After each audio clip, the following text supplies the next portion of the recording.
this week's grocery haul from Target, and I paid $147.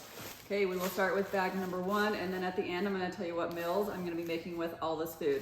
We are a family of 4, and I have 2 toddlers.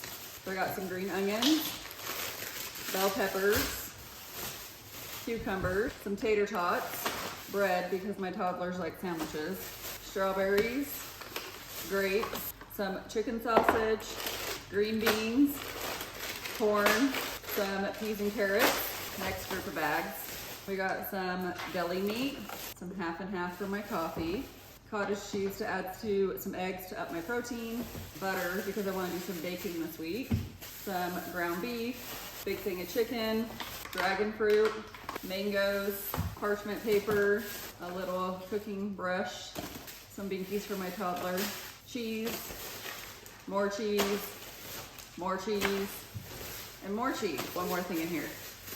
More cheese. Some flour, taco seasoning, pistachios, dried mango, cashews, and then I have some diced tomatoes, some tomato soup, bouillon, 2 bags of beans, and some green chilies. So for dinner this week, I'm going to be making Parmesan chicken with potatoes. Oh, almost forgot the potatoes. Potatoes and green beans. I'll be doing a homemade chili. That's why I got my beans, fried rice with chicken, garlic butter chicken with potatoes and corn. For breakfasts, I'll be doing breakfast sandwiches. I'll be making some of my homemade English muffins. I'll link that recipe below, and some egg bites. For lunches, I'll be doing sandwiches.